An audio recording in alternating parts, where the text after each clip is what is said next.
Good morning po sa inyong lahat at patuloy po tayo sa pag-aaral ng salita ng Diyos na ang ating pong topic ay We are born to live by the Spirit. Hallelujah!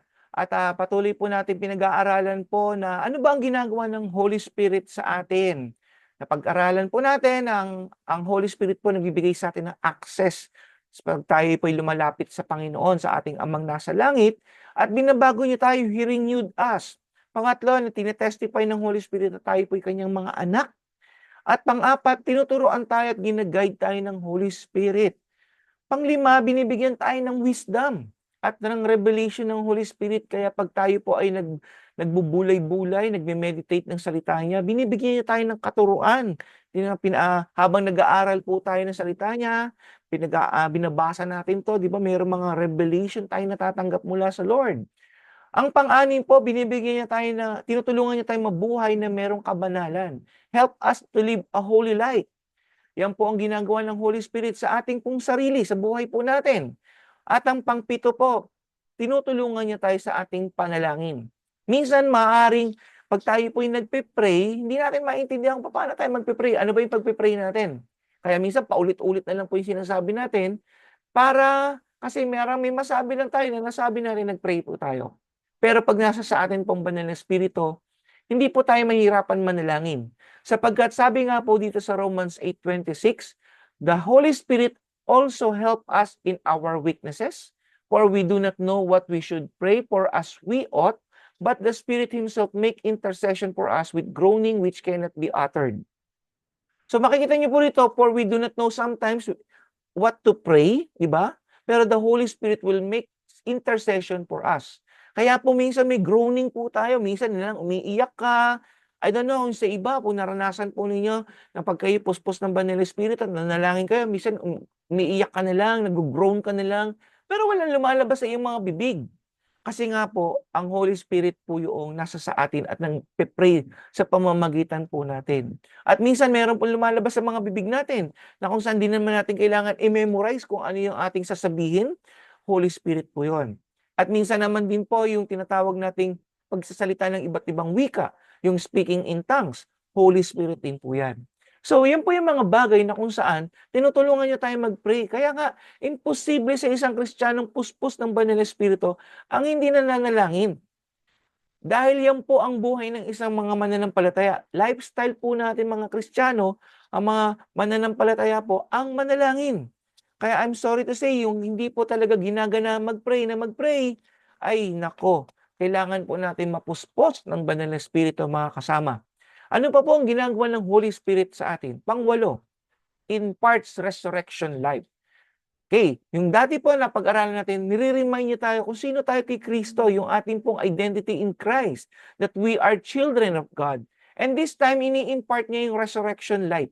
Romans 8:11, sabi dito, the Spirit of God, of Him who raised Jesus from the dead, ulitin po natin, the Spirit of God, of Him who raised Jesus from the dead, dwells in you. Sino daw po yung nagbumuhay kay Kristo mula sa mga patay, ay nasa sa atin. He who raised Christ from the dead will also give life to your mortal bodies through His Spirit who dwells in you. Kaya po pag tayo puspos ng Banal na Espiritu, kapatid, huwag kang matakot. Huwag kang matakot dahil itong katawan natin na nabubulok, di ba? Pero ang Banal na Espiritu ang magbibigay sa atin ng buhay. Kasi siya po ang magbigay din ng buhay kay Jesucristo nung nandito siya sa lupa, nung namatay siya. Kaya tayo rin po bilang mga tagasunod ng Panginoong Hesus at tayo po ay dinadaluyan ng Banal na Espiritu. Mga kapatid, yan po yung isa sa pinakamagandang bahagi po. Huwag po tayong matakot sa kamatayan sapagkat overcome na nga po ng Panginoon ang kamatayan. Maaaring tayo po ay mamatay dahil sa katandaan, sa sakit, o anumang mga bagay tayo ay mamayapa. Yan po ay physical lamang. At hindi po natin dapat ipag-alala yung pong ating spiritual na kamatayan. Sapagkat tayo po ay muling ibabangon ng ating Panginoon sa mga huling araw. Purihin ang Diyos diyan. Hallelujah. Sapagkat nasa sa atin po ang banal na Espiritu. Pang-siyam po, changes us into His image. Yan po ang ginagawa ng Holy Spirit sa atin. He changes us into Christ's image. 2 Corinthians 3:18, sabi dito, but we all, with unveiled face, beholding as in a mirror of the glory of the Lord, are being transformed into the same image from glory to glory, just as the Spirit of the Lord. Hallelujah. So, binabago tayo ng banal na Espiritu from glory to glory, mga kasama. Kaya nga po, pag nasa sa atin ang banal na Espiritu, mga kasama, hindi natin kailangan magpatagalan sa simbahan. Ito po ay pabaguhan ng buhay. Kung nasa sa atin po ng banal na Espiritu, magbabago at magbabago tayo. From glory to glory, into Christ's image, into Christ likeness. Hallelujah. Sapagkat iisa lamang po, di ba, ang Diyos. So, ang Diyos po ay banal, magiging banal po tayo. Kung ang Diyos po ay ang Espiritu, mamumuhay tayo sa Espiritu at hindi sa kasalanan. Yan po ang ginagawa ng banal na Espiritu sa isang Kristiyano. Kaya purihin ng Diyos kung ikaw na nakikinig sa akin at sumusubaybay sa akin ay nasa sa iyong banal na Espiritu. Kapatid, purihin ang Panginoon dahil alam ko saan ka man naroroon, ikaw ay binabago ng Diyos at nakikita sa iyo ang buhay ng Panginoong Hesus sapagkat ikaw ay tinatransform niya into His image, into His Christ-likeness po. Hallelujah! Ngayon, meron po tayong isa pang pag-uusapan. Ito po yung patungkol sa atin. Ano naman po ang ginagawa ng Banal na Espiritu para sa iba, through us? Yan. The Holy Spirit empowers the believer to serve and glorify God in the world. Yan pong ginagawa ng Holy Spirit through us. Sa pamamagitan natin, kumikilos ang Banal na Espiritu para po makapaglingkod tayo at mabigyan ng kaluwalhatian ang Diyos. Kaya nga po mga puspos ng Banal na Espiritu ng mga Kristiyano, hindi po sila nahihiya o hindi po sila timid na maglingkod sa Panginoon. They are eager to serve God and to glorify God whatever na ginagawa po nila sa kanilang buhay. So ano pa po bang ginagawa ng Lord, ang Panginoon dito, ang Banal na Espiritu? Unang-una po, binibigyan tayo ng power to be witness. Kasi marami po talagang nagiging timid because hindi po sila dinadaluyan ng Banal na Espiritu. Acts 1:8. But you will receive power when the Holy Spirit comes on you, and you will be my witness. Yan ang sinasabi ng salita ng Diyos. So, tayo daw po itatanggap ng kapangyarihan ng Banal na Espiritu at tayo ay magiging saksi o witness po. Magpapahayag po tayo at magbibigay tayo ng testimonya sa mga tao kung ano yung naranasan natin sa ating Panginoon.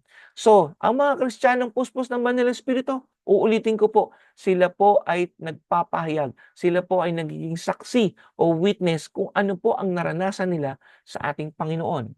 Pangalawa, tinetestify si Jesus po. Acts 5:32, and we are His witnesses to these things. And so also in the Holy Spirit whom God has given to those who obey Him. Nagiging masunurin po tayo sa tawag ng Panginoon na magpahayag o mag-witness, di ba? At dahil nga po diyan, nakikilala ng iba ang Panginoong Hesus. Gawa po ng kapangyarihan ng Banal na Espiritu yan. Hindi po gawa ng laman po yan. Sino ba naman sa laman ang magsasabing, pagmamalaki mo ang Panginoong Hesus? Wala po akong nakitang pinagmalaki ang Panginoong Hesus. Lagi ang pinagmamalaki ng tao ay sarili po niya. I, me, myself. Because yung pong kakayahan niya, abilidad niya, talino niya, accomplishment niya, yun po yung pinagmamalaki. Pero pag ang tao po ay puspos ng Banal na Espiritu, ang tinetestify niya, ang bukang bibig po niya, ay mismo ang Panginoong Hesus. Sapagkat yun po ang kapangyarihan ng Banal na Espiritu na maging witness po tayo at maging masunurin tayo sa mga utos ng ating Panginoon. Yan po ang ginagawa ng Banal na Espiritu sa mga mananampalataya. Ano pa po? Ang pangatlo, releases the true worship through the Holy Spirit, Ephesians 5:18-19. And do not be drunk with wine in which dissipation, but be filled with the Spirit, speaking to one another in psalms, hymns, and spiritual song, singing and making melody in your heart to the Lord. So yan po ang ginagawa din ng Holy Spirit sa mga Kristiyano. Kaya po ang isang simbahan, pag ito po ay it's about performance, wala po ang Holy Spirit po dyan, ay wala po talagang kapangyarihan ng Diyos. Pero kung ang mga Kristiyano po ay puspos ng Banal na Espiritu, mga kasama, mga kapatid, nandun po ang true worship because the Father seeks the worshiper who will worship Him in spirit and in truth. Kaya nga po, sa Kanya pa rin nanggagaling yung tunay na pag-worship po natin. Hindi po sa sarili nating laman. Meron lang po tayong kapangyarihan ng Banal na Espiritu para tayo mag-worship sa Lord. Kaya even yung mga hymnal po o mga spiritual song lang, walang tugtugan, and the power of God will flow inside. 'Di ba? Sa simbahan, sa buhay po natin, just like si Paul and si Silas, wala naman pong orkestra doon, walang mga instrumento doon dahil sila ay nakakulong.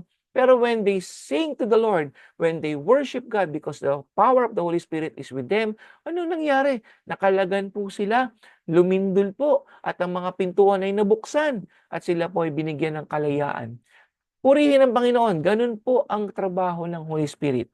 So napakaganda po ng topic po natin at hindi po natin pa matapos ang ating po mga points na ito. Subaybayan pa ninyo mga kasama at mga kapatid ang ating pong pinag-uusapan patungkol po na tayo ay dapat mamuhay na kasama ang Panginoong, ang banal na Espiritu, to live by the Spirit. Manalangin po tayo. Marami pong salamat muli, Panginoon, sa inyo pong mga tinuturo sa amin. Patuloy niyo pong puspusin ang lahat ng sumusubaybay, Lord, ng programang ito, God. Hindi kami mabuhay sa laman kung hindi kami po ay mabuhay sa Espiritu at ang kapangyarihan mo, Banal na Espiritu, ang siya pong kumilos sa buhay po namin. Kami po ay mamuhay, Panginoon, na may punong-puno ng kapangyarihan upang magpahayag kami ng inyo pong salita at ng inyo pong mga ginagawa sa aming buhay. Purihin ka, sambahin, ng iyong pangalan, pangalan ng Jesus. Amen. So kita-kita tayo po muli. God bless you all.